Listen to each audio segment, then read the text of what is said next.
রুদেলা ছোট্ট একটি শহরের মেয়ে।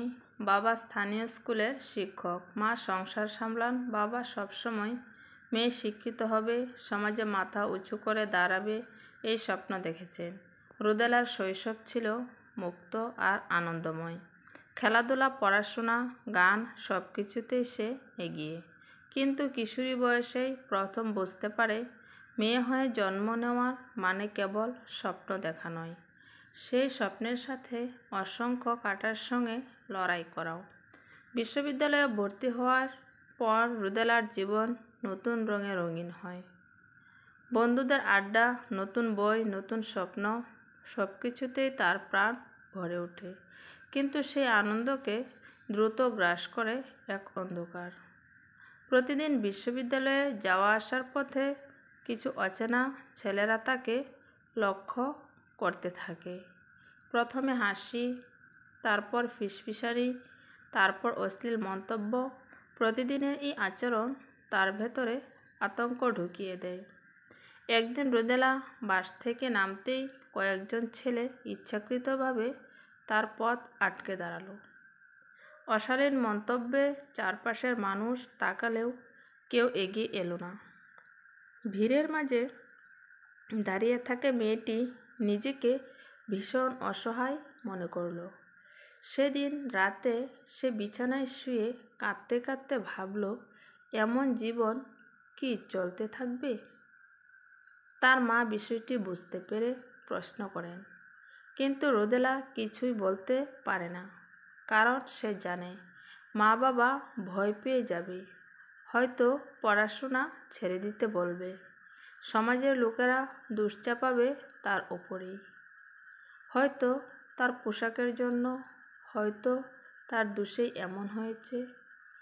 এই ভয়ই তাকে চুপ করিয়ে দেয়। কিন্তু ভেতরে ভেতরে রুদেলা ভেঙে পড়লেও ধীরে ধীরে তার মনে জেদ জন্মায়। বিশ্ববিদ্যালয়ে একদিন ক্লাসে সে শিক্ষককে বলতে শুনল, অন্যায়ের বিরুদ্ধে চুপ করে থাকলে অন্যায় আরও বেড়ে যায়। সেই কথাটা তার বুকের ভেতর আগুন ধরিয়ে দিল। রুদেলা ঠিক করল, আর চুপ থাকবে না। সে তার ঘনিষ্ঠ বন্ধু নন্দিতা, সুহানা আর কয়েকজন সহপাঠীর সঙ্গে মিলে তৈরি করলো একটি ছোট্ট সংগঠন। নাম দিল আলো। প্রথমে তারা শুধু নিজেদের অভিজ্ঞতা ভাগাভাগি করলো। কতজন মেয়ে প্রতিদিন একই পরিস্থিতির শিকার হয়, অথচ কাউকে বলতে পারে না। এই বাস্তবতা সবাইকে নাড়িয়ে দিল। সংগঠনটি ধীরে ধীরে বড় হতে থাকে। তারা ক্যাম্পাসে সেমিনার আয়োজন করলো, পোস্টার টাঙালো, রাস্তায় প্ল্যাকার্ড নিয়ে দাঁড়ালো। মেয়েরা শিখতে শুরু করলো কিভাবে আত্মরক্ষা করতে হয়, কিভাবে পুলিশের কাছে অভিযোগ জানাতে হয়। তবে এই প্রতিরোধে বিপদও বাড়ল। যে ছেলেরা প্রতিদিন রুদেলাকে উত্ত্যক্ত করত, তারা এবার আরও হয়ে উঠল।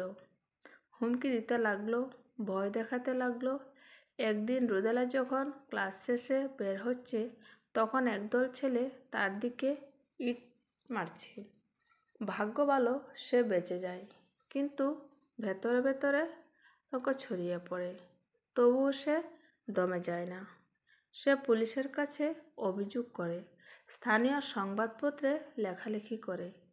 ধীরে ধীরে মিডিয়ার নজর পড়ে এই সংগঠনের দিকে। শহরের মানুষ সাড়া দিতে শুরু করে। বাবা মায়েরা তাদের মেয়েদের নিয়ে আসে রুদেলার সংগঠনের সভায়। রুদেলা বুঝতে পারে, ভয় পেলে জীবন অন্ধকারে আটকে থাকবে, কিন্তু দাঁড়িয়ে গেলে আলো ছড়িয়ে যায়। গল্পে আরও একটি চরিত্র আসে, রাশেদ। সে রুদেলার সহপাঠী। প্রথমে দূর থেকে সব কিছু লক্ষ্য করলেও একসময় রুদেলার সংগ্রামে সে এগিয়ে আসে। মেয়েদের পাশে থেকে লড়াই করা, ছেলেদের সংখ্যা বাড়ানোর প্রয়োজন ছিল, আর রাশেদ সেই দায়িত্ব নেয়। সে বলে, টিচিংয়ের বিরুদ্ধে লড়াই শুধু মেয়েদের না, আমাদেরও। সমাজকে পরিবর্তন করতে হলে সবাইকে এগোতে হবে।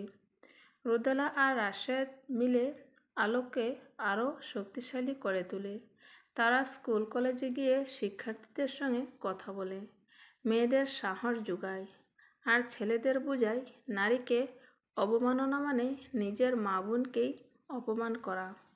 সমাজ ধীরে ধীরে বদলাতে শুরু করে। অনেক বাবা মা মেয়েদের পাশে দাঁড়াতে শিখে যায়।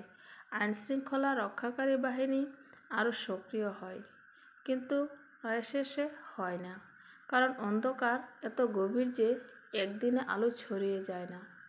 উপন্যাসের শেষের দিকে দেখা যায় রুদেলা পড়াশোনা শেষ করে সমাজকর্মী হয়ে উঠেছে। সে দেশের বিভিন্ন জায়গায় মেয়েদের নিয়ে কাজ করছে। তার ছোট্ট সংগঠন আলো এখন সারা দেশে পরিচিত। সে প্রতিটি মেয়েকে শেখাচ্ছে নিজেকে ছোট মনে না করতে, ভয়ের কাছে হার না মানতে। যে রুদেলা একসময় রাস্তায় দাঁড়িয়ে কান্না করত, সে আজ হাজারো মেয়ের চোখের সাহস হয়ে দাঁড়িয়েছে। তার কণ্ঠে ভেসে আসে শক্ত এক সুর, যারা মজা পাবে তারা সমাজের রূপ। আর এই রূপ সারাতে হলে আমাদের প্রত্যেককে লড়তে হবে। আমরা যদি নীরব থাকি তাহলে অন্ধকার জয়ী হবে, কিন্তু আমরা যদি দাঁড়াই আলো ছড়িয়ে পড়বেই। রুদেলার সংগ্রামের মাঝেই জীবনে আসে আরও কিছু ঝড়। সংগঠন আলো এগিয়ে চললেও প্রতিদিনই নতুন চ্যালেঞ্জের মুখে পড়ে তারা। শহরের রাস্তায় যখন তারা পোস্টার টাঙায়, অনেকেই হাততালি দেয়, আবার অনেকেই বলে এসব করে কি হবে, মেয়েরা ঘরে থাকলেই তো নিরাপদ থাকে।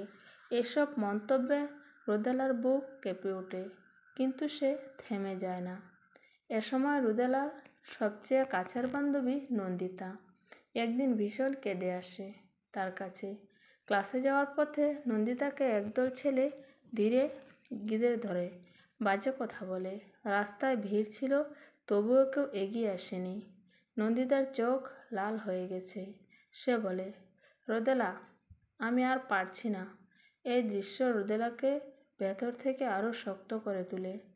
সে নন্দিতাকে জড়িয়ে ধরে বলে, তুই একা না, আমরা সবাই একসাথে আছি। এমন সময় একদিন বিশ্ববিদ্যালয়ের সেমিনার আয়োজন করে আলো। সেখানে শিক্ষক, সাংবাদিক, আইনশৃঙ্খলা বাহিনী সদস্যরা উপস্থিত ছিলেন। রুদেলা নিজের অভিজ্ঞতার কথা প্রকাশ্যে বলে দেয়। হলঘর নিস্তব্ধ হয়ে যায়। অনেকেই চোখের জল মুছে ফেলতে থাকে। এই সাহসী স্বীকারোক্তি তাকে আরও বড় প্ল্যাটফর্মে পরিচিত করে তোলে। কিন্তু যাদের বিরুদ্ধে এই আন্দোলন, তারা তো আর চুপ করে নেই। সংগঠনের মেয়েদের ফোনে তেল বার্তা আসতে শুরু করে। সোশ্যাল মিডিয়ায় মিথ্যা ছবি এডিট করে ছড়িয়ে দেওয়া হয়। রুদেলার নিজের নাম নিয়েও গুজব ছড়ানো হয়, যাতে সমাজ তাকে ঘৃণা করে। মা এসব দেখে ভেঙে পড়েন। তিনি বলেন, বাবা, তুই থেমে যা। আমি চাই না আমার মেয়েকে নিয়ে মানুষ এভাবে বাজে কথা বলুক। তখন রুদেলার বাবাই পাশে দাঁড়ান। নীরব সাদাসিধে মানুষ তিনি, কিন্তু সেই রাতে রুদেলার চোখে চোখ রেখে বললেন, যেদিন তুই থেমে যাবে সেদিন ওরা জয়ী হবে। আমি চাই না আমার মেয়ে অন্যায়ের সামনে মাথা নত করুক। সেই মুহূর্তে রুদেলা নতুন করে সাহস খুঁজে পায়। সংগঠন আলো ধীরে ধীরে কেবল ক্যাম্পাস নয়, শহরের বাইরেও কাজ শুরু করে। গ্রামে গিয়ে তারা মেয়েদের সঙ্গে কথা বলে, কর্মশালা করে। সেখানে দেখা যায় শহরের মতো গ্রামেও মেয়েরা প্রতিদিন একইভাবে হেনস্থার শিকার হয়, কিন্তু ভয় আর লজ্জার কারণে কাউকে কিছু বলে না। এদিকে রাশেদ সবসময় রুদেলার পাশে থেকে সহযোগিতা করছে। ধীরে ধীরে তাদের মধ্যে গভীর বন্ধুত্ব তৈরি হয়। রাশেদ একদিন বলে, তোকে দেখে মনে হয় তুই শুধু একজন মানুষ না, তুই এক আলো। তোকে দেখে ছেলেরা পর্যন্ত শিখছে কীভাবে মেয়েদের সম্মান করতে হয়। রুদেলার বুক কেঁপে ওঠে, কিন্তু সে জানে তার জীবন এখন ব্যক্তিগত আবেগের চেয়ে অনেক বড় দায়িত্বের সঙ্গে বাঁধা। একদিন হঠাৎ নন্দিতার সঙ্গে ভয়াবহ ঘটনা ঘটে। রাত করে কোচিং থেকে ফেরার পথে কিছু ছেলেরা তার উপর হামলা চালায়। নন্দিতা গুরুতর আহত হয়। ঘটনাটি পুরো শহরকে নাড়িয়ে দেয়। রুদেলা তখন হাসপাতালের করিডোরে বসে থাকে আর মনে মনে শপথ করে, এবার আমি থামব না, যত বড়ই ঝড় আসুক। সংবাদ মাধ্যম এই খবর বড় আকারে প্রকাশ করে। শহরে প্রতিবাদ মিছিল হয়, হাজারো মানুষ রাস্তায় নামে। রুদেলার সংগঠন এবার সবার কেন্দ্রবিন্দু হয়ে দাঁড়ায়। কিন্তু গল্পের শেষ এখানেই নয়। ভারতে ঝামেলার লড়াই শুরু হয়। অভিযুক্ত ছেলেদের পরিবার চেষ্টা করে টাকা দিয়ে সব মিটমাট করার। রুদেলা জানে, এখানে যদি বিচার না হয় তাহলে এই আন্দোলনের কোনো মানে নেই। মাসের পর মাস কোর্টে ঘুরতে হয়, তাদের হুমকি আসে কিন্তু শেষ পর্যন্ত আদালত রায় দেয়, অপরাধীরা দোষী, তাদের কারাদণ্ড হয়। এই রায়ের দিনই রুদেলার জীবনের সবচেয়ে বড় জয়। সে দাঁড়িয়ে সাংবাদিকদের সামনে বলে, আজকের জয় শুধু আমাদের না, প্রতিটি মেয়ের। যারা আজও ভয়ে কাঁপে তাদের জন্য এই বার্তা, তোমরা একা নও, আমরা একসাথে আছি।